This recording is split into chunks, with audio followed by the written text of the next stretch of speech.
our experts are used to addressing the elephant in the room.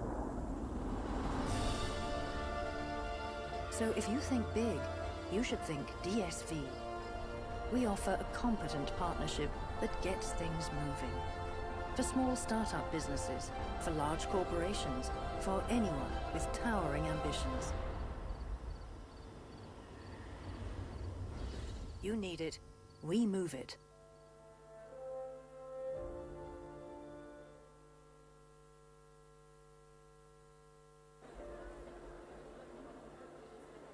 Business comes in all sizes. Customers may be just around the corner from your company, or halfway around the globe in faraway markets. From single standard shipments to large volume transports, complex logistics and supply chain solutions, DSV is but a click or a call away. In more than 80 countries around the world, on land, by air or by sea, we protect your shipment and support your need for speed. Even heavy cargo is easy to handle with our online services, and our experts are used to addressing the elephant in the room. So if you think big, you should think DSV. We offer a competent partnership that gets things moving. For small startup businesses, for large corporations, for anyone with towering ambitions. You need it, we move it.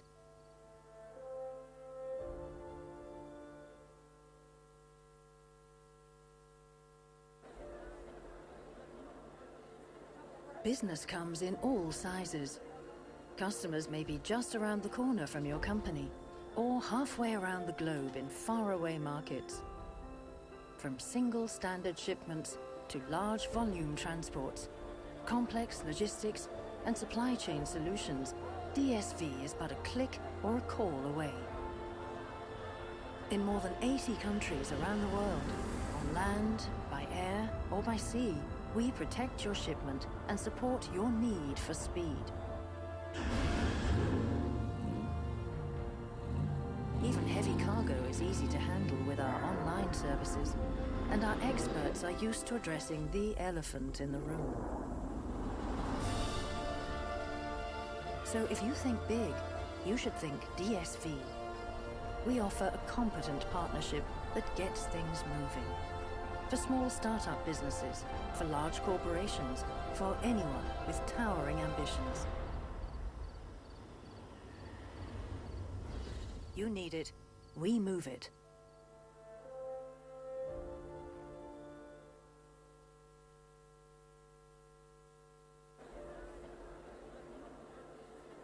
Business comes in all sizes.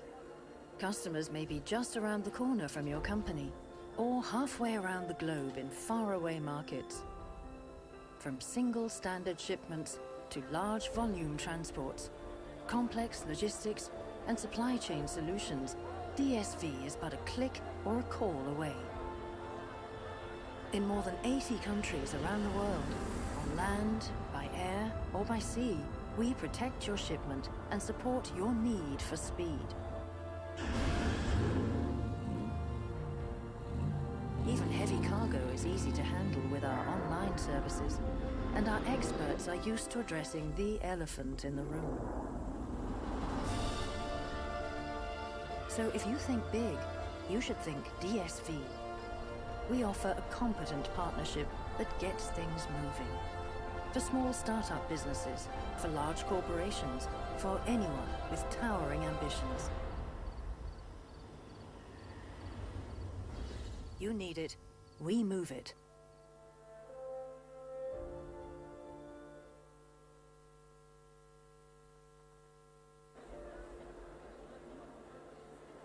Business comes in all sizes. Customers may be just around the corner from your company, or halfway around the globe in faraway markets. From single standard shipments to large volume transports, complex logistics and supply chain solutions, DSV is but a click or a call away. In more than 80 countries around the world, on land, by air or by sea, we protect your shipment and support your need for speed. Even heavy cargo is easy to handle with our online services, and our experts are used to addressing the elephant in the room. So if you think big, you should think DSV. We offer a competent partnership.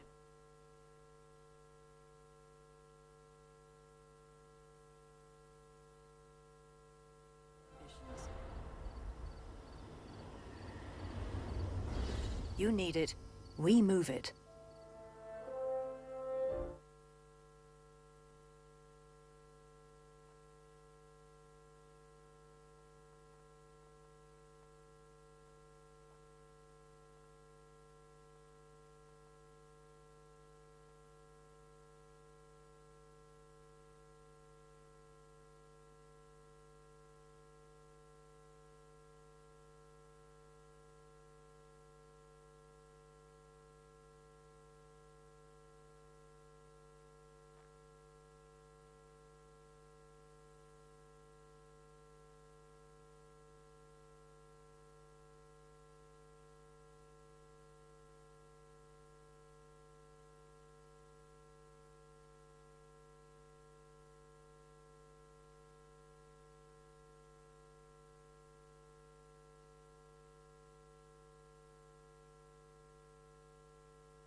Bonjour à toutes, bonjour à tous et à toutes.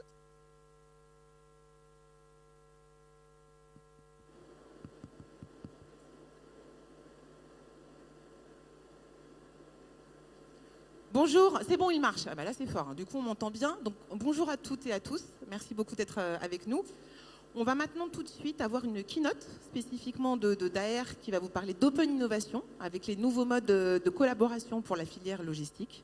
Et juste après cette intervention, on fera la table ronde sur quelle data pour quelle stratégie. Je vous laisse la parole.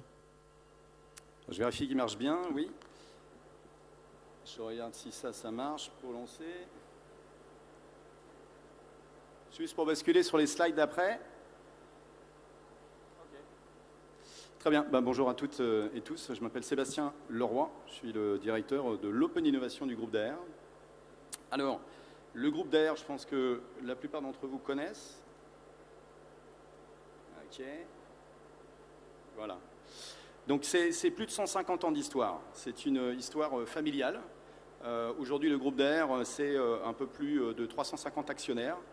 Donc on est là aussi, sur cet axe-là, sur de l'intelligence collective. Donc c'est aussi une forme d'open innovation, puisque les modèles aujourd'hui, et surtout en cette période de crise, doivent résister, et celui-là, il résiste. Alors il résiste aussi parce que le groupe est convaincu que globalement, il s'est inscrit ici, l'intelligence collective, ça veut dire aussi pouvoir se remettre en question sur différents cycles, pouvoir se renouveler, être au cœur en fait des différentes demandes des clients qui évoluent et des différentes attentes des fournisseurs. Donc, comme une famille ou comme des amis qui nous sont chers, en fait, il faut entendre les messages. Il faut se renouveler. Sans renouvellement, le groupe Daher ne serait pas là où il est.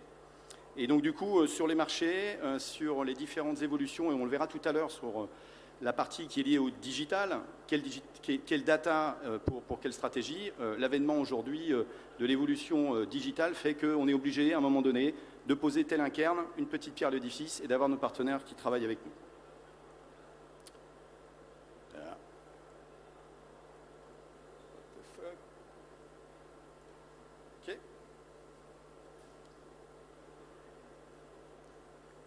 Voilà. Alors, juste pour la partie de l'open innovation, donc ça veut dire en fait essayer de travailler à plusieurs, dans une intelligence partagée, en ayant effectivement cette honnêteté de travailler avec les uns et les autres. Alors on a commencé comme tout le monde, je pense la plupart d'entre vous ici, il y a plus de 20 ans avec une démarche qui était plutôt en one-to-one, avec des académiques, des centres techniques, pour essayer de nous challenger. Nous avons été assez moteurs sur les pôles de compétitivité en 2004, qui avait un terrain de jeu hyper intéressant, puisque ça nous permettait de retrouver nos clients, nos fournisseurs, des partenaires académiques, et de partager les premières en fait, feuilles de route stratégiques et les feuilles de route technologiques. On a effectivement là développé les premières formes de PPP, à savoir le Private and Public Partnership, avec de l'argent aussi public qui venait grâce au FUI, Fonds unique interministériel, développer des projets de recherche. Ensuite, on a participé à la création d'objets qui nécessitaient un engagement supplémentaire, à savoir de l'argent, mais également des ressources mis dans des centres externalisés. Donc c'était les fameux instituts de recherche technologique, pour lesquels on prenait une responsabilité également d'aller monétiser une partie de l'engagement. Et nous avons effectivement ensuite travaillé à essayer de deviner ou d'essayer de voir avec nos partenaires comment évoluer la partie de la filière aéronautique avec le GIFAS, groupement d'industriels de cette filière, le CORAC, mais également et tout nouvellement la partie de France Logistique suite au rapport d'ARMR sur la compétitivité sur le secteur logistique. Alors bien évidemment, il y a eu aussi de nombreux clusters d'entreprises qui sont nés dans différentes régions. Donc à chaque fois qu'il y avait des zones de bassin d'emploi qui nous intéressaient, pour attirer les talents et pour essayer de trouver les bonnes innovations au bon moment, nous nous sommes bien appliqués là-dessus. Et puis aujourd'hui, une très grande majorité de nos projets de R&D sont des projets de R&D collaboratifs. Alors là-dessus, on s'est donné un challenge, ce qui est de dire il faut absolument qu'on puisse co-construire ensemble, puisque nous ne deviendrons jamais des experts de la blockchain, jamais des experts de l'intelligence artificielle. Mais par contre, on a un terrain de jeu avec nos usines, nos entrepôts, qui sont des terrains de jeu absolument idéaux, avec un set de data qui permet à tous ces gens-là de pouvoir aussi valider si cette innovation technologique marche et quelle valeur nous, on peut en tirer sur nos marchés et nos business. Alors en 2014, on a créé le Daher Lab, qui est une initiative interne, autofinancée par le groupe, qui était effectivement là pour tester cette nouvelle typologie d'acteurs, à savoir les startups, dans lequel tout le monde imaginait pouvoir soutenir la dernière licorne, mais globalement, on avait un peu de mal à convaincre nos opérationnels que ça allait apporter en fait de la valeur, in fine, sur nos produits. Donc globalement, le Daher Lab, c'était comment on accélère assez rapidement le passage à l'échelle sur des POC, donc les Proof of Concept, pour que l'on puisse très vite déterminer si oui ou non c'est une très bonne idée ou pas. Une très bonne innovation peut être absolument avec des effets leviers incroyables pour certaines entreprises, voire certains marchés ou certaines filières, mais pas pour d'autres. Aujourd'hui, c'est environ 30 POC par an que l'on lance. On a un taux de performance du POC transformé qui est de l'ordre de 53%. Donc on est sous un phénomène de flux tendu avec à chaque fois un socle de POC qui pousse les POC qui sont en voie de développement. On se met d'accord en amont avec la partie de la start-up sur les conditions de sortie. Et donc on a impliqué nos achats, on a impliqué nos propriétés intellectuelles, les juristes et consorts, parce qu'il faut que le due deal il soit clair et net dès le début. Et après, nous avons effectivement ensuite relié tout ça à une politique de transformation digitale, puisque ensuite, ce sont bien les métiers qui financent la mise en développement et l'exploitation et l'industrialisation.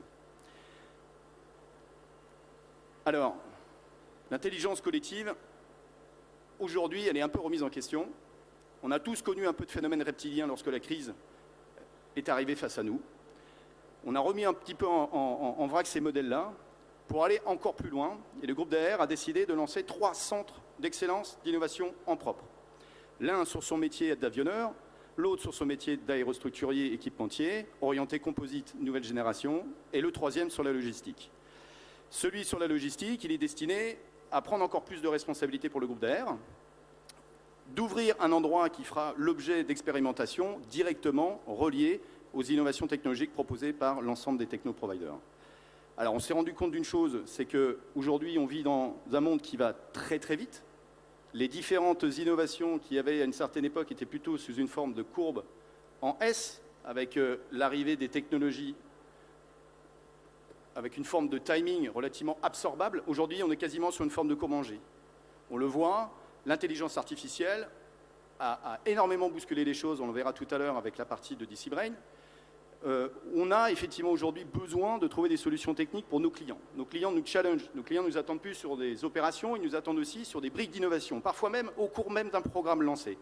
Nous devons absolument être systématiquement on demand, on convenience, comme on dit, pour proposer des solutions face à des clients qui aujourd'hui, et c'est normal, sont de plus en plus exigeants. Et là-dessus, on a besoin d'avoir un terrain de jeu qui nous permette très vite de valider avec eux ces nouvelles innovations. Alors, cette plateforme dédiée à la logistique, elle s'appelle Login. Elle est située à Toulouse, plus précisément à Cornebarieux, au sein même d'un hub logistique de 18 000 m². Nous avons réservé 1 000 m² pour avoir un espace d'expérimentation et un espace de collaboration, de formation, d'idéation.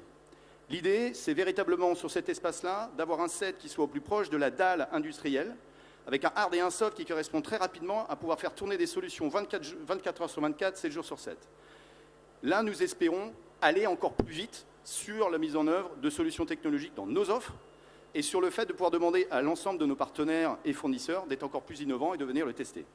On estime aussi pouvoir accueillir, parce que ce lieu sera ouvert, nos clients, d'autres partenaires de la logistique, qui soient moins logistique industrielle, moins aéronautique, pour que l'on puisse aussi comparer et partager ces solutions. Alors, sur cet aspect de cette plateforme, globalement, c'est un lieu avec des moyens, avec de la data, on en parlera tout à l'heure, beaucoup de data, donc le bac à sable de data, et qui sont des véritables data qui vont tourner, bien évidemment, sur des lieux et des expérimentations réelles. Ce lieu physique s'ouvrira en mars 2022, nous sommes en train de le préparer en tant que tel. Il y aura également des projets collaboratifs de recherche, dont tout un set. Ça, c'est dû aussi par le fait que ce modèle est soutenu à la fois par l'État, puisque nous avons été sélectionnés dans le cadre de l'appel à projet plateforme d'accélération pour l'industrie du futur, et également par la région Occitanie, qui nous offre la possibilité d'avoir sur 5 ans un programme d'accompagnement pour l'ensemble des PME, des PMI et des startups qui viendront travailler sur ces projets collaboratifs. Tout ou en partie développé sur ce lieu. Les écosystèmes innovants de collaboration, on ne fait pas tout et tout le monde. On fait une partie de choses, mais il faut respecter qu'à un moment donné, business as usual, il faut qu'on arrive à trouver des solutions qui poussent la valeur ajoutée sur cette innovation. Alors, il y aura également un centre de formation. Il faut qu'on prépare nos opérateurs à absorber ces technologies. Il faut aussi qu'on attire des talents de demain sur une génération qui n'est pas forcément à même de comprendre nos métiers. Et ça, aujourd'hui, eh bien, on aura un set d'opérateurs de formation, un set de demandes de gens informés, et on aura effectivement la possibilité d'offrir un lieu avec également tout un système de partenariat sur d'autres lieux. Les programmes d'animation, on va les co-construire. Il y a déjà des choses qui existent. Je pense en Pays de la Loire, au Pôle Pasca, ou je pense en Hauts-de-France à Euralogistique, ce n'est pas nouveau en tant que tel. Par contre, avec France Logistique et ces acteurs-là, comment on peut construire des roadmaps ensemble et essayer de faire en sorte que ces valeurs puissent pousser demain à avoir des programmes qui, comme dans l'aéronautique, puissent déboucher sur des sets d'accompagnement. Alors, on fait tout ça pour tirer aussi de la valeur. les 3 thématiques marchés sur lesquelles on veut aboutir de la valeur ajoutée sur nos produits ou nos services, c'est à la fois la modularité. Aujourd'hui, on est face à des saisonnalités de produits, on est face à des ruptures de cadence ou d'autres. Il faut que l'on arrive à avoir cette capacité d'être le plus modulable possible. Nous avons une responsabilité environnementale qui est clairement là. Il va falloir effectivement que cette éco-responsabilité, on la travaille ensemble. Et puis, il va falloir effectivement qu'on équipe nos opérateurs et qu'on ait des opérateurs augmentés avec toute une série de sets technologiques. La partie des thématiques technologiques, vous les avez à droite. Donc là, elles sont globalement extrêmement tirées par l'univers du digital. On aura d'autres thématiques qui vont venir. Et là, ce set-là, ils sont proposés principalement par la partie des startups. Alors, je bascule juste sur le trait d'union de ce qui va suivre. Nous avons eu la chance de connaître DC Brain sur des tâches d'ordonnancement, sur des tâches de meilleure gestion de stock, et on a été bluffé par la partie de l'intelligence artificielle. Nos opérateurs, in fine, ont été convaincus et donc utilisent, et ça a été une des très bonnes sources de cette collaboration. C'est le titre du The Economist en 2017. The data is the new oil. La data, il y en a partout. On peut aujourd'hui connecter tout ce qu'on veut quasiment. On a une capacité de calcul qui est absolument incroyable. On a la capacité d'avoir des interfaces homme-machine qui n'ont jamais été aujourd'hui telles qu'elles sont développées, qu'on a pu connaître auparavant. Maintenant, on en fait quoi de cette data? Pour quelle stratégie? Où est-ce qu'elle remonte? Comment les nettoyer? Et comment la tactique se met en place? Donc ça, nous aussi, sur l'Open Innovation, on espère pouvoir trouver des solutions, parce qu'aujourd'hui, on a besoin d'être challengés, pour pouvoir avoir les réponses à ce que pourrait apporter la data d'une manière très lisible. C'est quelle valeur pour quelle stratégie? Parce qu'aujourd'hui, le principal problème que nous avons, c'est comment on va pouvoir la traiter. Ce petit QR code, je finirai dessus. Si vous cliquez dessus, vous prenez une petite photo plutôt, vous allez tomber directement sur l'appel à projet qui est en cours, sur les projets de recherche et de développement qui pourront se passer tout ou en partie au sein de Login.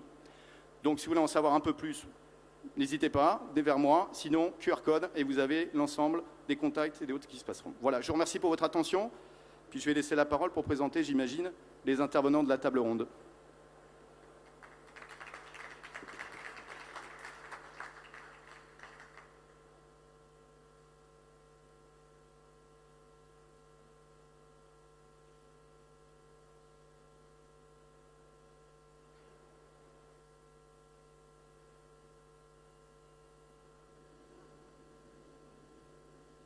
Merci beaucoup pour cette présentation. Alors, on va tout de suite maintenant passer à la table ronde sur ce sujet qui fait couler beaucoup d'encre et beaucoup de salive aussi, donc les data.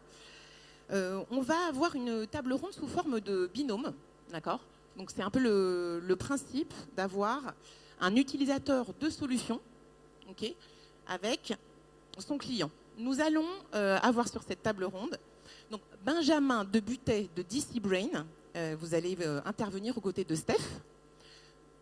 Vous allez vous mettre ici, s'il vous plaît. Et ensuite, je voudrais que Monsieur Guillaume Mullier d'Adaméo et François Fortin me rejoignent. Et le troisième binôme, je vous demanderai de nous rejoindre après sur scène, quand j'aurai fait descendre les 2 premiers binômes. Sinon, on va avoir trop de chaises sur la scène. Je vous laisse vous installer.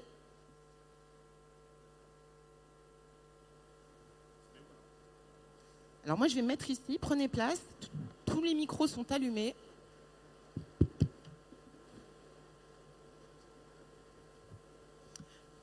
Est-ce que ça va, ça marche? Ben, apparemment, oui, ça fonctionne. Tout fonctionne bien, parfait.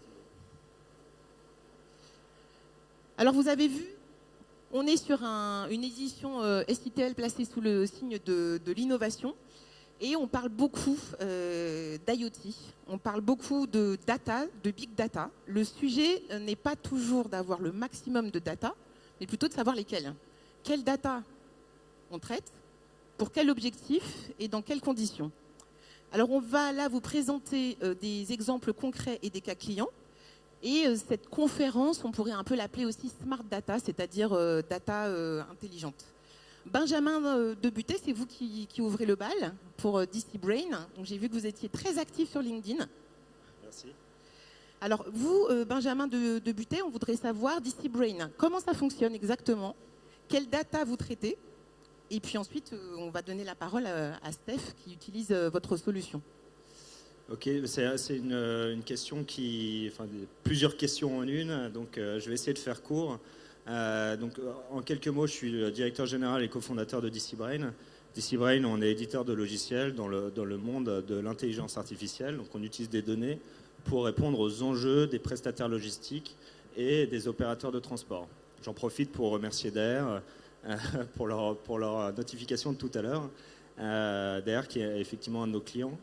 Et en fait, dans le monde de la supply chain au global, ce qu'on se rend compte, c'est que les opérateurs, soit de transport, soit d'intralogistique, ils font face à de plus en plus de complexité. Il y a plus de contraintes réglementaires, il y a plus de pression de la part des clients, les flux sont de plus en plus complexes et les outils transactionnels classiques, les TMS, les WMS, ne répondent pas à cette complexité. Donc tout l'enjeu pour nous, c'est comment on va utiliser des données pour aller aider, pour aller donner des recommandations et aider les opérationnels terrain à prendre de meilleures décisions sur le pilotage de leurs flux et sur, in fine, l'optimisation dynamique de leurs flux. La question qui est clé, c'est quelle data, sachant qu'il y a un concept qui est de base, c'est que la donnée est toujours pourrie. La donnée était pourrie, elle sera pourrie, les données ne sont jamais parfaites. Donc la question, derrière quelle data, c'est quelle data je peux vraiment utiliser. Donc ça, c'est un point clé. Chez DCBrain, on a beaucoup travaillé sur créer des modules de traitement automatisés de données, comprendre quelles données on peut utiliser, les données de référentiel, les données de flux, à partir de quels outils et à quel moment je peux fonder une décision sur une donnée et donc comment je valide cette décision en m'assurant que la donnée est de qualité. En sachant qu'il y a des données qui sont parlantes et d'autres pas. C'est un peu le principe d'arriver à identifier les bons vecteurs d'information.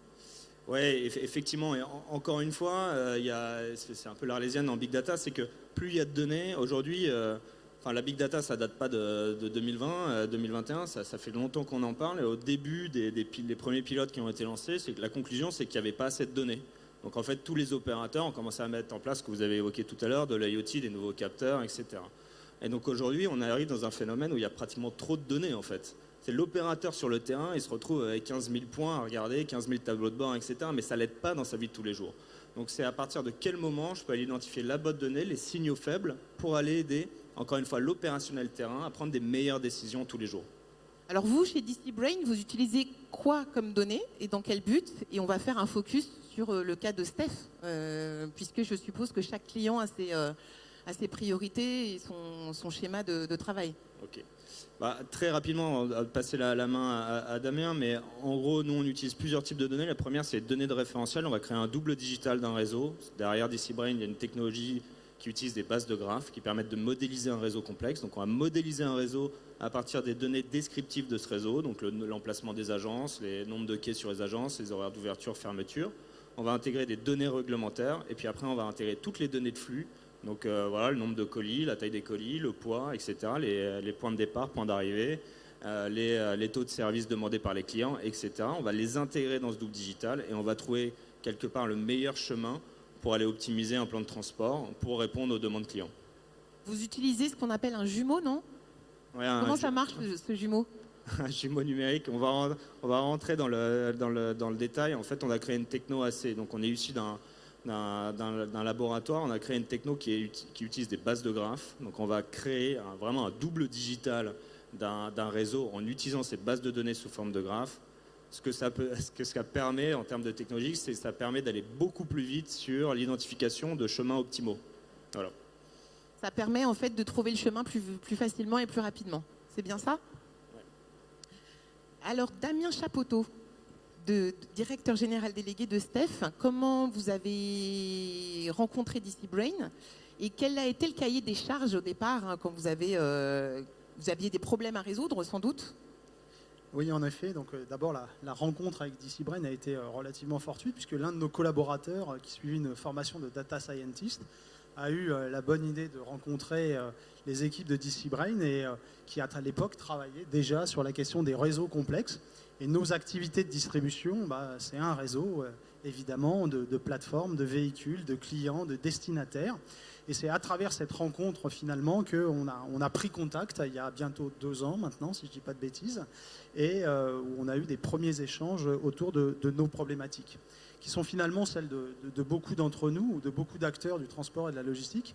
Finalement, au-delà du défi opérationnel qu'on doit relever tous les jours, c'est-à-dire d'aller collecter chez environ 9000 expéditeurs des produits alimentaires pour ensuite les mettre à disposition dans environ 100 000 points de vente différents. C'est ce qu'on traite quotidiennement chez Steph aujourd'hui. eh bien, en respectant évidemment la chaîne du froid, mais aussi toutes les contraintes associées à la sécurité des aliments et aux exigences des consommateurs. Un plus grand défi encore nous attend, c'est celui de la protection de l'environnement, puisque effectivement, chacun d'entre nous, aujourd'hui, on a à faire face à ce nouveau défi qui est évidemment de très grande ampleur. Et donc, très rapidement, cette question de l'efficience de nos activités et du réseau nous a semblé être une vraie opportunité, au-delà des évolutions technologiques des matériels, pour relever ce défi de l'environnement et trouver les meilleures alternatives, aider nos opérateurs, aider nos exploitants à prendre les meilleures décisions opérationnelles dans une logique de à la fois assurer la qualité de service, la sécurité des aliments, mais aussi la préservation de la planète. Alors, c'est quoi les indicateurs clés que vous pouvez observer avant et après? Qu'est-ce que ça fait ressortir? Bien, d'abord, Benjamin le disait, la capacité qu'a eu DCBrain de nous mettre à disposition finalement une photo instantanée de notre réseau, le fameux jumeau numérique. Ça, c'est quelque chose qui est extrêmement important. Pourquoi? Parce que d'abord, c'est facile à visualiser et ça nous a mis tout de suite en exergue un certain nombre d'incohérences, à la fois de flux, mais aussi d'organisation avec nos clients. Nous sommes convaincus que ce défi planétaire, ce défi environnemental, on le relèvera tous ensemble, avec les clients, avec les destinataires, avec les consommateurs, avec les acteurs du transport et de la logistique. Et finalement, la première révélation, ça a été ce jumeau numérique qui nous a tout de suite mis en exergue on va dire des disparités opérationnelles en termes de taux de remplissage de nos véhicules. Ça, c'est très basique. Mais en attendant, ça fait partie de grandes déperditions, de problématiques aussi de transit. Enfin, je ne vais pas rentrer dans le détail. Ça représente à peu près combien de pourcents Alors, on avait discuté avec vous, Benjamin, en amont, d'essayer de ne pas trop avoir de camions à moitié vides. Est-ce que ça, c'est 5%, 3% Alors, aujourd'hui, en fait, on estime qu'on va réussir à économiser environ 5% de nos émissions de tonnes CO2 kilomètres grâce, en fait, au déploiement de l'outil de DCBrain. Voilà. Donc c'est tout à fait significatif. On se donne des ambitions de réduire nos émissions de polluants atmosphériques de 30% sur les prochaines années, à l'horizon de 2030, dont environ 5%, on espère que ce sera plus, mais au moins 5% devrait être le fruit d'une meilleure utilisation de notre réseau. Et aucun être humain n'est capable aujourd'hui de résoudre cette équation. J'enlève dans 9000 points, 9000 adresses, et je vais livrer 100 000 points différents quotidiennement. Ou alors le temps de résolution du problème fait que c'est trop tard et c'est là où l'outil, qui est un outil d'aide à la décision, ce n'est pas un outil d'exploitation pour nous, c'est vraiment toujours l'opérateur qui prend la décision, mais éclairé par la capacité de l'outil de DCBrain à nous simuler finalement le réseau idéal. Et dernière question, comment est-ce que c'est reçu par les opérateurs? Parce qu'à chaque fois qu'on parle de technologie, d'implémenter de la robotique, etc., il y a quand même la réception de cette technologie-là par les humains qui travaillent tous les jours. Comment est-ce qu'ils le reçoivent et comment ils l'utilisent? Alors, ça, c'est le point clé. En tout cas, à nos yeux, c'est le point clé, puisque nous sommes dans des secteurs d'activité où nous, ce qu'on délivre quotidiennement, ce sont des services, par définition, et ces services, ils sont portés par nos collaboratrices et nos collaborateurs. Et évidemment, embarquer les collaboratrices et les collaborateurs, c'est le point clé de la réussite de ce projet. Et on s'est d'ailleurs donné un temps long pour le faire. Pour être très honnête, à date, on a plutôt de l'enthousiasme curieux, je vais appeler ça comme ça, mais aussi défiant. Comme souvent quand on implémente des nouveaux outils. C'est-à-dire que ça crée de l'enthousiasme parce qu'aujourd'hui, les nouvelles technos, l'intelligence artificielle, enfin, tous ces sujets-là sont évidemment des sujets qui passionnent nos collaborateurs. Il y a le fameux effet waouh un peu du début, et puis après, qu'est-ce qu'on fait, quoi? Et après, il y a de la défiance. C'est-à-dire comment, finalement, dans mon quotidien, ça va venir impacter nos activités. Voilà. Bon, ça, j'ai envie de dire, c'est une conduite de changement un peu traditionnelle. Et c'est pour ça qu'on a choisi de se donner un temps long pour faire en sorte que ce soit bien un outil d'aide à la décision, mais ça ne remplacera pas, et en tout cas c'est notre choix, ça ne remplacera pas la décision de nos collaboratrices et de nos collaborateurs. Merci beaucoup. Benjamin, vous voulez ajouter quelque chose? Non, Damien l'a évoqué, le point du change management, il a été clé, et je pense que depuis le début, on a intégré l'ensemble des équipes de staff. Enfin, on a vraiment un bon niveau de confiance au final, parce qu'on a su se parler, on a su se comprendre, et je pense que c'est un des vrais facteurs clés de succès. Alors désolé, auto-promo quand même pour DCBrain. Benjamin Debuté, on peut vous trouver où? si on veut venir vous voir. en K77. Et puis après, on va peut-être gagner un prix juste après. Donc on restera là en tout cas. Je crois que vous faites un peu votre crâneur, on verra ça tout à l'heure, parce que c'est moi qui remets les prix. On va maintenant changer de binôme. Merci à tous les deux. Alors Guillaume Mullier, merci d'être avec nous. Vous êtes en charge de l'innovation chez Adameo, et ce n'est pas un petit chantier, puisque vous êtes un cabinet de conseil en supply chain, et vous intervenez sur des technologies émergentes assez diverses, blockchain, IoT, intelligence artificielle. Donc ça cogite chez Adameo. Et à vos côtés, donc François Fortin, vous êtes responsable des alliances stratégiques avec les... vous êtes chez IR Technologies, responsable des alliances stratégiques. Guillaume Mullier, c'est vous qui ouvrez le bal. Alors, quelles sont toutes ces technologies sur lesquelles vous travaillez et comment traiter cette masse immense de données de façon intelligente? Bonjour à tous. Merci Isabelle pour l'invitation. D'abord pour commencer, Adameo, on a un cabinet de conseil vraiment spécialiste du supply chain management et on est rentré il y a 3 ans et demi dans une démarche d'innovation. La question à laquelle on a cherché à répondre, c'est comment les supply chains de nos clients allaient se transformer à un horizon 3-4 ans sous l'impulsion de l'arrivée à maturité d'un certain nombre de technologies comme la blockchain, les IoT, la réalité virtuelle, mais aussi l'automatisation. Quels allaient être les impacts pour les supply chains et donc dans quelle mesure nous, cabinet de conseil, on allait pouvoir avoir une démarche proactive pour accélérer en fait l'adoption de ces technologies chez nos clients, développer des nouvelles méthodes et des nouvelles approches pour les tester plus vite et comprendre comment les déployer à l'échelle de l'entreprise. Et dernier point, sur quels partenaires, puisqu'en fait on ne peut pas faire tout seul, s'appuyer comme des facilitateurs technologiques et pour pouvoir les mobiliser dans le cadre de ces projets. Donc on s'est rendu compte assez vite, après avoir screené le marché, qu'il fallait vraiment s'entourer de ces partenaires. On en a identifié un certain nombre, dont IR Technologies. Et surtout, on s'est rendu compte que nos approches traditionnelles de gestion de projet n'étaient pas pertinentes pour adresser ce problème d'innovation. Et donc, comme beaucoup de gens, on a mis en place un lab d'innovation avec la volonté, ce qui est très propre aux consultants, de sortir nos équipes de leur mode de pensée traditionnel, leur apprendre à accepter de se tromper. Alors c'est un peu compliqué, un consultant qui se trompe, on a un peu de mal à justifier sa valeur auprès des clients, mais je vous assure que c'est important, en fait, apprendre à se dire, les problèmes sont nouveaux, il faut les craquer, comme on dit communément maintenant. Donc ça voulait dire être capable de dire à un client, on va faire un prototype en 3 semaines pour savoir si on est capable de valider l'intuition technologique. Si ça marche, on poursuit, si ça ne marche pas, on s'arrête là. Donc on aura au moins appris quelque chose en ces 3 semaines. Excusez-moi, ce lab, en fait, est-ce qu'on peut dire que vous avez comme un système de start-up intégré à l'intérieur? Oui, le but, c'est typiquement d'aller chercher des startups comme DCBrain avec qui on travaille et puis d'être capable, par rapport à un cas d'usage client, d'essayer de le traiter très vite en mode un peu quick and dirty et de se dire, est-ce que l'intuition technologique est validée? Est-ce qu'on peut aller un peu plus loin sur un pilote? Alors après, sur la data en particulier, il y a plusieurs questions qui se posent. Comme l'a dit l'intervenante d'AR auparavant, la data, c'est le pétrole du 21e siècle. Mais comme pour le pétrole, il faut la raffiner. Alors, il y a plusieurs types de data. Donc, il y a un vrai enjeu, c'est quelle est la plateforme technologique que je mets en place pour traiter cette data. C'est une vraie complexité, ce n'est pas le sujet aujourd'hui, mais c'est un sujet à traiter. Le deuxième sujet, c'est quelle data va me permettre de créer de la valeur. Donc, on a une chance formidable, c'est que sous l'impulsion du Covid, mais ça venait un peu d'avant, la digitalisation de la supply chain s'accélère. Donc ça veut dire que toutes les entreprises s'équipent de WMS, de TMS, d'OMS, d'APS, et donc on crée de la data, ce qu'il n'y avait pas forcément avant. La question, c'est qu'aujourd'hui, mettre en place des systèmes opérationnels, c'est essentiel pour les entreprises, mais comme tout le monde en a, ce n'est pas différenciant. En revanche, et c'est là où l'intérêt pour nous de travailler comme des entreprises comme DCBrain ou comme IR Technologies est entier, c'est que si on couple cette data générée, qui fait partie de la culture de l'entreprise, qui a son propre langage et qu'il faut savoir faire parler dans la spécificité du langage de l'entreprise, avec d'autres fournisseurs de données, alors on arrive à créer des réponses très spécifiques aux problèmes propres des entreprises en enrichissant cette data. Ah, il s'agit de croiser des données de sources différentes c'est ce qu'on appelle l'enrichissement. Une restitution plus intelligente. En préparant la table ronde blockchain, je ne dirai pas son nom,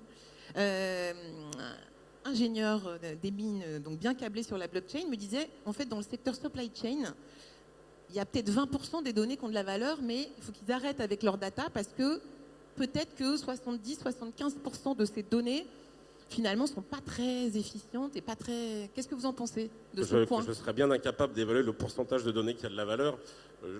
C'est compliqué. Je pense que c'est pas comme ça qu'il faut raisonner. Il faut raisonner sur quelle est la valeur que je peux créer au travers de la donnée.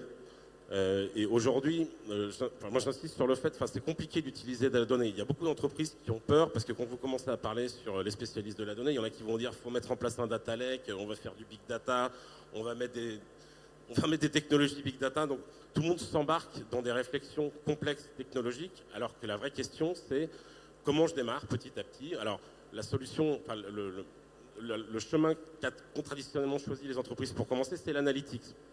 Le vrai enjeu de la data, ce n'est pas l'analytics, c'est le prédictif. Mais bon, il faut commencer par avoir une bonne visibilité sur l'analytics, c'est-à-dire un effet rétroviseur. Où est-ce que j'en suis, comment je pilote mon activité, je regarde mes KPI et j'ajuste. Mais là, en fait, on travaille par rapport à un passé, pas par rapport à l'avenir. L'enjeu du futur, c'est comment j'extrapole ce que me disent mes données pour être capable de mieux prévoir le futur. Et en fait, l'enjeu de la compétition aujourd'hui entre les opérateurs de supply chain et entre toutes les entreprises, c'est mieux anticiper l'avenir pour mieux faire face aux aléas et rétrécir les temps de réaction. Est-ce qu'on pourrait dire que vous, en tant que cabinet de conseil, vous avez vu pendant les 18 derniers mois que finalement, alors c'est un peu ironique, mais cette pandémie, c'est un peu un super accélérateur d'innovation dans le secteur? Complètement. Complètement, parce qu'elle a aussi transformé les mentalités. Les entreprises sont de plus en plus conscientes qu'aujourd'hui, personne ne peut réussir tout seul. Tous les opérateurs ont bien vu que s'ils travaillaient dans la défiance avec leurs partenaires, il n'y a plus rien qui fonctionnait. Ça va donner un élan d'ailleurs à l'usage de la blockchain, puisque la blockchain, c'est une technologie qui ne permet rien d'autre, entre guillemets, que d'augmenter les niveaux de confiance entre partenaires business. Même si c'est assez polémique, hein, ils ne sont pas tous d'accord, blockchain interne, blockchain externe, ils se tirent un peu les... ils sont pas tous... Il n'y a pas de consensus, en fait. C'est un débat technologique. Moi, je parle du débat business. Le débat business, c'est à quoi sert une blockchain? C'est qu'on se met autour d'une table et on se met d'accord pour dire, à partir du moment où on a accès à cette donnée tous les deux, et qu'on la met dans une blockchain, on la reconnaît comme valable. À partir de ce moment-là, on automatise des processus de facturation, on règle les litiges beaucoup plus facilement. Donc c'est un processus de confiance. C'est ça l'intérêt de la blockchain. Mais la blockchain couplée aux IoT et la data, par exemple, demain, les IoT vont être le premier fournisseur de données pour l'entreprise. Ça pose une question, comment je collecte ces IoT, notamment comme je suis en transport. Donc mes expéditions, que ce soit du conteneur, que ce soit du camion, que ce soit de la barge. Comment je fais pour commencer à traquer mon transport? Comment je fais pour m'assurer que les portes ne sont pas ouvertes, que la température n'a pas varié? Donc toutes ces données-là, il va falloir les collecter. Ça pose la question du cloud, le cloud IoT. Ensuite, il va falloir les sécuriser. Ça pose la question de la blockchain. Mais une fois que j'ai la donnée, il faut la raffiner. Et donc, ça pose la question de comment je la traite et comment j'initialise cette démarche data. Et donc, pour ça, pour les entreprises qui n'ont pas forcément la compétence en interne, il ne faut pas hésiter. Évidemment, là, je vais faire un peu de pub pour nous, mais il faut s'entourer de... Allez-y, c'est la minute auto-promo. Et notre vocation, c'est d'accélérer la compréhension de ces sujets-là pour créer une culture de la data chez nos clients. Et après, c'est aussi simple que d'habitude. On regarde les sujets sur lesquels la data a le plus de potentiel de création de la valeur, on les organise, on les priorise, on regarde quels sont les verrous technologiques, les verrous humains surtout, comme le disait Benjamin. L'enjeu dans tout ça, c'est il y a un moment, il va falloir expliquer aux opérationnels que les machines ont plus raison qu'eux. C'est pas du tout simple à faire. J'ai bien compris le principe. Oui, ça fait ma 7e animation en logistique supply chain. J'ai bien vu que tout le monde n'était pas alléluia sur les pratiques du changement. Mais c'est vrai dans d'autres secteurs, je vous rassure. Oui, c'est vrai partout. L'humain est au cœur de toute problématique. Petite transition. Alors pourquoi ce partenariat avec Here Technologies? Et ensuite, on va passer la parole à François Fortin. Parce qu'en fait, quand on travaille dans le transport, un des enjeux, c'est de pouvoir...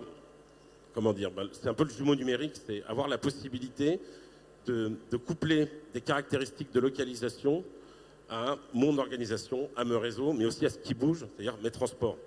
Aujourd'hui, si vous regardez toutes les entreprises qui font soit du TMS, mais même aussi demain du WMS, parce que la modélisation intralogistique est un sujet qui revient de plus en plus fort sur le devant de la scène, on a tous besoin en fait de comprendre d'une manière digitale sur quoi reposent nos actifs pour être capable de mieux stimuler la prise de décision, les aléas, qu'est-ce qui se passe si j'ai un entrepôt qui brûle.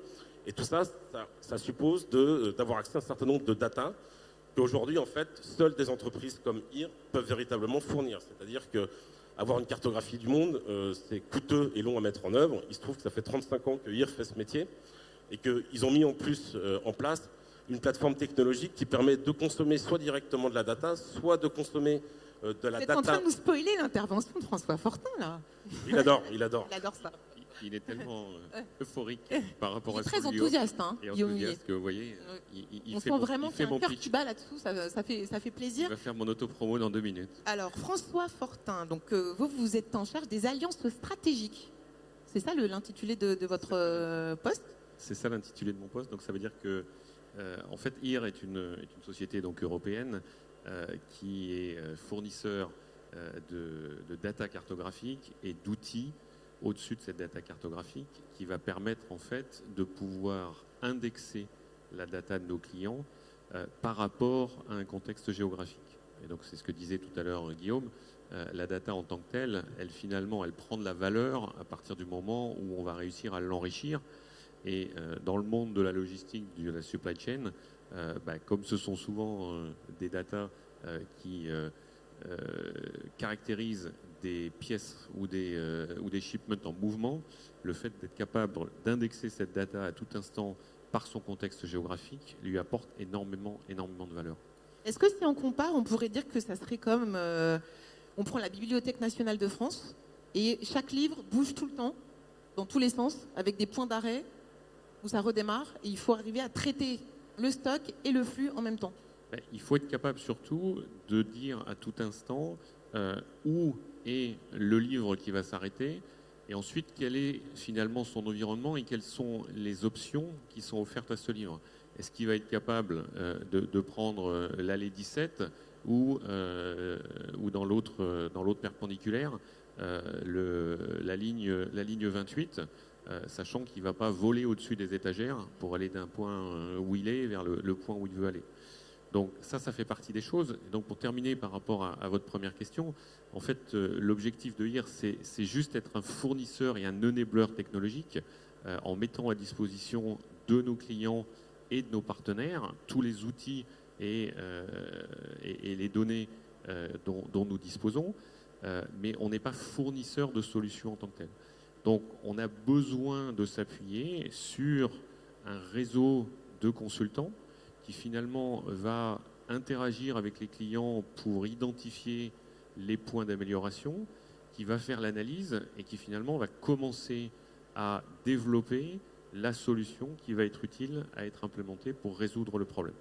Et l'autre partie, c'est finalement de travailler avec des intégrateurs systèmes qui vont être ceux qui, une fois que l'analyse des besoins et de la solution a été faite, va finalement la mettre en œuvre de façon à pouvoir régler, améliorer l'efficacité des process des clients finaux.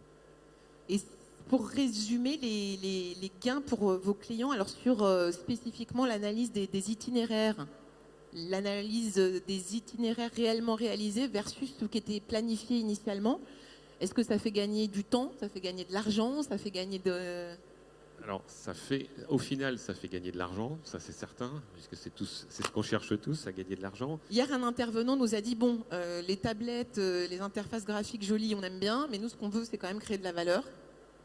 Voilà, on est tous pilotés par ça, donc c'est clair que l'objectif final, c'est effectivement de gagner de l'argent, et le gain d'argent, il arrive par vraiment des moyens très différents. Quelqu'un disait tout à l'heure l'aspect écologique, l'aspect green. Ça aussi, finalement, c'est quelque chose qui est important. C'est là où on va être capable, nous, d'apporter tout un tas de solutions et tout un tas d'outils qui vont permettre d'optimiser les supply chains en prenant en compte finalement l'aspect écologique. Je vais juste citer l'exemple, peut-être qu'en tant qu'utilisateur du e-commerce, on a comme dilemme tous les jours. Aujourd'hui, quand vous choisissez une livraison, vous avez le choix en disant je choisis la solution de livraison standard, typiquement 3 jours, et je ne paye pas grand-chose, voire c'est offert par la société. Ou alors je veux une livraison beaucoup plus rapide, typiquement le lendemain, voire le jour même, voire quelques heures après. Je pense qu'on va voir de plus en plus de consommateurs qui vont dire moi finalement j'ai pas forcément besoin de mon achat même dans les 3 jours. Ce qui m'intéresse, c'est d'avoir un mode de livraison qui soit le plus écologique possible, et si ça prend une semaine, après tout moi ça m'importe peu. Je préfère sauvegarder notre bonne vieille terre et attendre 2 jours de plus. Donc François Fortin, quand nous on était petits, quand ma grand-mère elle commandait une housse de couette sur la Redoute, et ben des fois elle attendait peut-être 12 jours ou 15 jours avant d'avoir sa housse de couette. Ça avait pas l'air de la rendre folle. Alors, ils ont beaucoup progressé, la Redoute. Hein. Alors, J'ai ça la dit cet rendait- exemple-là parce que je me suis demandé si le fait d'habituer le consommateur à avoir des produits en 48 heures, puis en 24 heures, puis en 12 heures, puis en moins de 3 heures, est-ce que finalement le client est si exigeant que ça pour chaque objet qu'il commande? Je pense que ce qu'il faut, c'est laisser le choix à chacun de prendre la bonne décision dans chacun des cas. C'est-à-dire que oui, il y a peut-être des choses qui vont être importantes à être livrées rapidement. On commence à voir de la livraison de produits frais.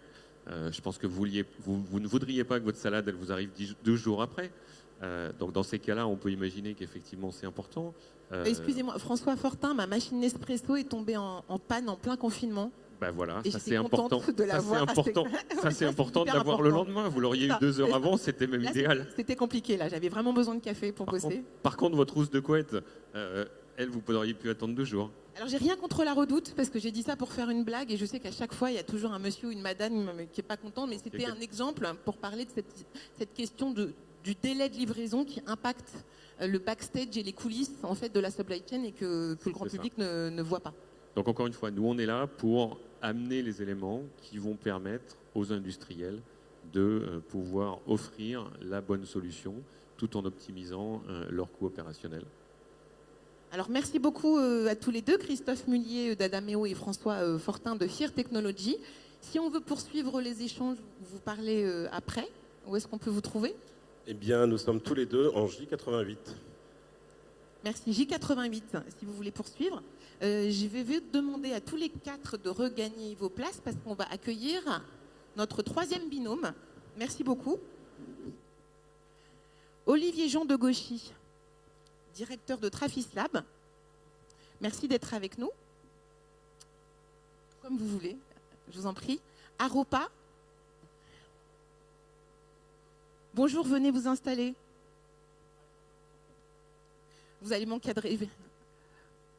Bonjour, merci d'être avec nous. Je vous laisse prendre un micro. Vous installer.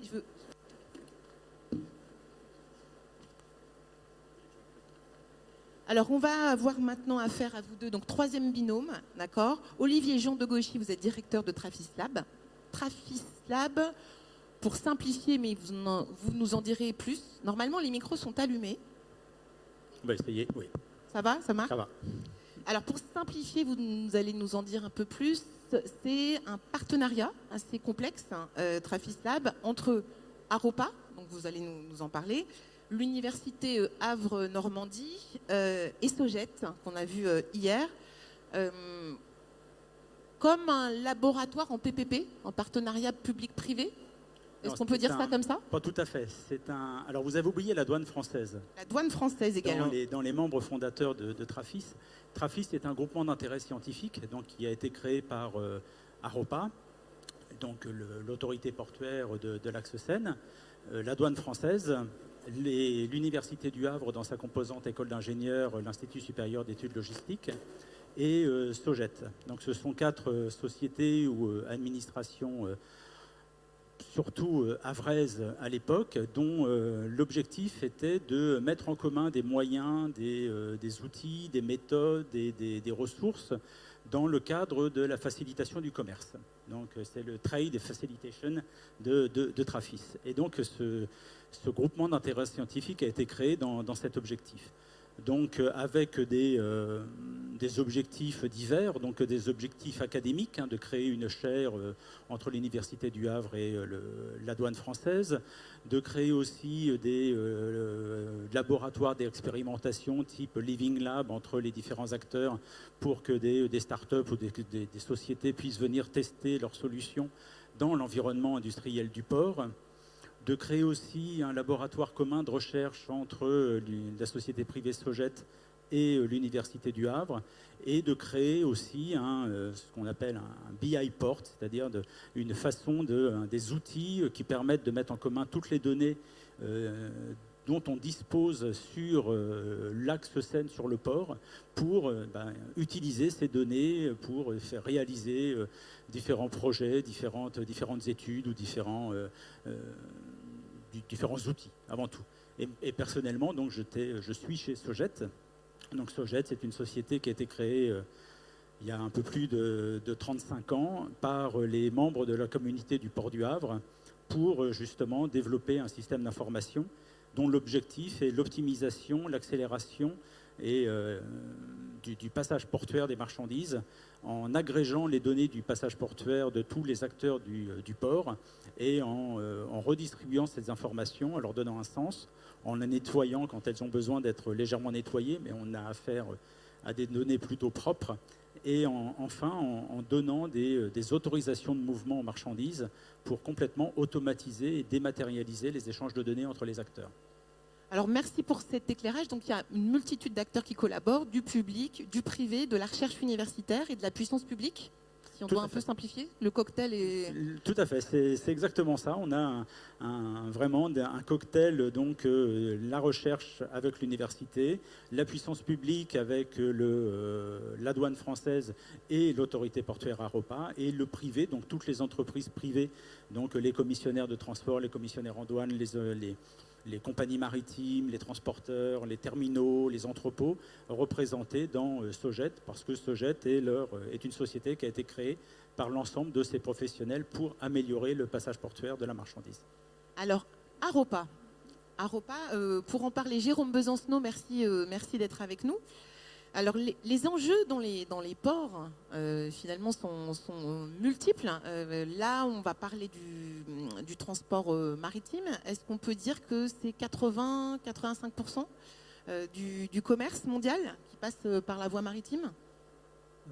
On dit qu'effectivement, 85 ou 90% des marchandises véhiculées dans le monde passent par le transport maritime. Alors AROPA, c'est le 5e complexe européen portuaire qui vient d'être créé au 1er juin dernier.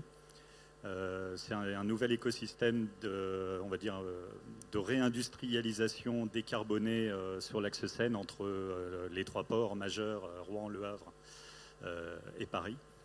Et la volonté, bien sûr, c'est d'accélérer la transition énergétique, écologique, travailler sur la multimodalité, sur l'axe Seine, le Smart Corridor que forme l'axe Seine, et puis la transition numérique qui sont au cœur de nos enjeux. Alors là, c'est une question, pas à AROPA, mais à monsieur Jérôme Besancenot. D'après vous, pourquoi est-ce que les ports, qui sont quand même un acteur essentiel du commerce mondial, pourquoi est-ce qu'il y a un peu du mal avec ce concept smart? Il y a des ports qui sont plus ou moins smart. Par exemple, le port de Rotterdam est très smart. Qu'est-ce qui explique que les ports ont du mal à s'y mettre? Alors, je ne vais pas généraliser. Ce n'est pas très gentil, notamment pour AROPA, parce que nous avons un programme Smart Port City.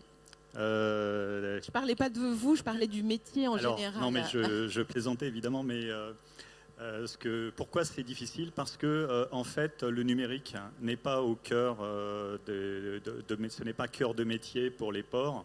On a souvent une culture d'infrastructure. Dans les années 40, un port c'était du béton, un quai, voilà. On a eu une transition, on est rentré sur des ports un peu landlord qui ont commencé à s'intéresser à leur arrière-pays. Et puis, depuis 20 ans, il y a une accélération. C'est la transformation numérique. Pourquoi? Parce qu'aujourd'hui, on fait du pilotage de performance par la donnée, les flux logistiques d'abord. Nous, on a travaillé beaucoup sur les flux logistiques, notamment avec des acteurs comme la Soget.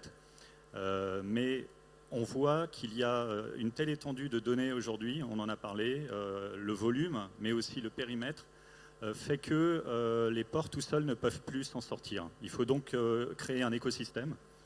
Ça a été très bien évoqué par le monsieur de Daher. C'est ce qu'on fait nous avec le GIS Trafis, notamment, un Trafis Lab en grandeur réelle sur la marchandise. Mais on vient de créer également un 5G Lab puisque nous avons déployé la 5G depuis le mois d'avril et nous avons des cas d'utilisation avec des acteurs du numérique, avec des startups. Donc on crée tout un écosystème. Donc on a des acteurs comme Orange, Cisco, Siemens, EDF, la Sogет, HubOne, les douanes, et qui viennent nous aider à trouver des cas d'usage, à valoriser ces cas d'usage. Et puis surtout aujourd'hui, une difficulté pour le numérique portuaire, c'est que souvent nos données, on les partage. C'est une exigence parce qu'on est un lieu d'éclatement. Donc il faut que nos données soient accessibles raisonnablement.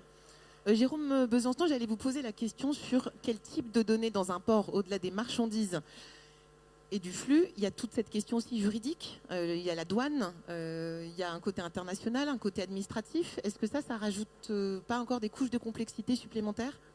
Alors effectivement, il y a des données administratives, on va dire, qui sont de plus en plus volumineuses à échanger. Tous les documents liés à une escale sont numérisés. Alors c'est obligatoire en Europe depuis 2015. Donc ça veut dire à peu près une quinzaine de documents à l'entrée pour les navires, une dizaine en sortie, dont des documents très volumineux. Le manifeste de marchandises sur un navire de 400 mètres avec 24 000 TEU à bord. C'est gros comment le document ou la masse de... On n'en a plus en papier. Alors ouais. en fait, c'est tout petit justement, ouais, mais ouais. Voilà, ça fait beaucoup de lignes à l'écran, Oui, on va dire. D'accord. On ne peut plus traiter automatiquement ligne par ligne, donc ça veut dire que c'est là où il faut travailler sur le traitement. Ce qu'on constate aujourd'hui, c'est que l'écosystème portuaire est tellement complexe qu'il faut se faire assister par le numérique avec des jumeaux. Ça a été très bien évoqué. On n'est plus capable de modéliser toutes les interactions. Donc c'est là où l'intelligence artificielle, le traitement de la donnée, alors déjà être capable de collecter la donnée, la stocker, la sémantiser, parce qu'en fait on reçoit aussi beaucoup de données qui viennent de capteurs IoT, 5G. Ces données-là, ce sont des trames électroniques, ça ne veut rien dire. Donc il faut les interpréter. Il faut les interpréter, il faut leur donner un sens. Parfois, ces données-là, on a tendance à les structurer. Il y a des données qu'on déstructure aussi pour des raisons d'exploitation et de recherche, d'être capable de travailler sur des données, là pour le coup, volumineuses, mais très simples. Et puis en même temps, derrière, il faut vérifier la donnée. Pourquoi ? Parce que si on veut la partager, si on veut la valoriser, il faut quand même qu'on soit à peu près capable de dire effectivement à quoi elle sert ou à quoi elle a servi. Bien évidemment, il faut transformer tout ça en ce que j'appelle moi la connaissance, parce que c'est ça qui fait la valeur ajoutée. C'est derrière qu'on dégage une connaissance. Et derrière une connaissance, il y a un cas d'utilisation, il y a un client, et il y a une gouvernance sur la donnée à construire qui est très très difficile et très ambitieuse. J'allais vous poser des questions sur la normalisation, parce que ça arrive de temps en temps dans les discussions. Et là, on a le sentiment qu'on est dans une phase où ça bouillonne un peu dans tous les sens et où nous avons le RGPD, il y a des contraintes de cybersécurité. En même temps, il y a une accélération des nouvelles techno, intelligence artificielle, blockchain. Est-ce que vous pensez qu'on va peut-être d'ici 5 à 7 ans ou 8 ans vers des nouvelles normes ISO quelque chose de la donnée ? Alors, c'est là aussi, c'est un enjeu pour les ports, mais pour tous les acteurs français, de participer au groupe de travail sur les normes internationales pour essayer de se positionner. Parce qu'aujourd'hui, effectivement, quand on parle d'IoT, il n'y a pas beaucoup de normes. Quand on parle de blockchain, il n'y a pas beaucoup de normes pour rendre interopérables nos solutions et faire que nous puissions travailler avec un maximum d'acteurs. Il est essentiel qu'un port s'appuie sur des normes. Je prends souvent l'exemple. Il faut imaginer qu'aujourd'hui, dans nos systèmes d'information, ce qui fait la valeur ajoutée, c'est les interconnexions, les API, les échanges B2B en EDI ou autre. C'est être capable de récupérer n'importe quel type de trame, de la remonter automatiquement, d'être capable effectivement de dialoguer avec tout un ensemble de protocoles. Pour pouvoir faire ça et avoir une plateforme vraiment ouverte et capable d'interagir dans la chaîne d'approvisionnement, il faut bien sûr suivre des orientations, prendre des risques en matière de normes. Et c'est pour ça qu'effectivement, quand on a l'occasion de travailler sur de l'innovation, il faut se faufiler dans ces groupes de travail pour essayer d'influencer aussi un petit peu, non pas, nous on n'est pas vendeurs de solutions, mais se dire attention, on ne veut pas être coincé avec tel ou tel offreur de solutions. On veut penser à l'avenir, on veut penser que notre objectif c'est d'attirer des clients. Pour attirer des clients, évidemment, il faut que notre système d'information soit ouvert. Olivier Jean de Gauchy, est-ce que sur cette idée de la normalisation, est-ce qu'il faudrait faire du lobbying de la normalisation Définitivement. Parce que hier, il y a eu un peu polémique aussi sur une autre table ronde. Il y en a qui étaient favorables à tout normaliser et d'autres qui pensent que la normalisation ne va pas du tout améliorer la situation. Quel est votre point de vue sur cette normalisation ? La normalisation, de mon point de vue, elle est clé. Elle est clé. Dans le monde maritime, la normalisation des données, ça existe depuis plusieurs dizaines d'années, 30 à 40 ans. Mais la normalisation des données est clé parce qu'on ne va pas pouvoir vivre dans un monde où chacun va échanger des données selon ses propres normes, ses propres protocoles. Alors ça peut être le plus fort qui gagne à un moment donné, ça peut arriver. Mais pour moi, la normalisation est clé. Et le lobbying dans les différents organes de normalisation, pour moi, est clé et très important. Et souvent, la France est très absente. Jérôme, tu me contrediras pas, mais la France est très absente. J'ai peur qu'ils disent que c'est pas gentil pour la France, mais on essaye de s'améliorer. Il faut s'améliorer là-dessus, oui. Alors, qui va l'emporter ? Est-ce que là, je fais de la prospective un peu, parce que on regarde un peu à 5, 7, 10 ans. Est-ce que finalement, cette question de la normalisation, est-ce que c'est les plus puissants qui vont l'emporter, ou alors est-ce que c'est les plus agiles ? Il y a beaucoup d'acteurs sur ces questions-là de la donnée. Il y en a des milliers. D'un pays à l'autre, il n'y a pas les mêmes normalisations. Et le trafic maritime est mondial. J'aimerais que ce soit les plus agiles, mais ce sera sûrement les plus puissants. Alors, dans quelles instances est-ce qu'on peut poser ces sujets sur la normalisation ? Est-ce que c'est des sujets qui sont mis un peu à la marge, ou alors est-ce qu'ils sont au cœur de toutes les discussions et dans les labs aussi ? Ils sont au cœur de toutes les... Enfin, à notre niveau, c'est vraiment au cœur de toutes les discussions, les différentes normalisations qu'il peut y avoir autour de la donnée. Tant au niveau du format, du sens de la donnée qu'il faut lui donner, mais on travaille actuellement sur des projets de guichet unique maritime où la normalisation de la donnée est le premier sujet qui a été traité. On a d'abord traité de la normalisation de la donnée avant de traiter des services à rendre. On a d'abord attaqué par la donnée. Est-ce que vous avez un avis sur cette idée est-ce que vous pensez que le secteur maritime dans le transport a des pratiques qui font que ça a été plus long en fait de se digitaliser ? C'est ce qui est dit dans la presse pro sur votre secteur, c'est que dans le maritime, il y avait tout un tas de choses complexes qui font que c'est pas si évident que ça. Je suis peut-être un peu mal placé parce que notre industrie du passage portuaire, elle est digitalisée depuis 30 ans. Oui, donc vous trouvez ça injuste Oui, très injuste parce que il y a d'autres domaines, sûrement du domaine maritime, que je ne connais moins, qui ne sont peut-être pas digitalisés, mais le passage portuaire de la marchandise et toutes les données échangées sur le passage de la marchandise, donc les manifestes, les mouvements de marchandises, les autorisations douanières, administratives, sont complètement digitalisées depuis plus de 30 ans dans les ports français, que ce soit au Havre, à Marseille, par des sociétés qui ont été créées pour cela. Et à ce niveau-là, je dirais qu'on est plutôt en avance et on a même été, en France, les créateurs de ces systèmes au départ.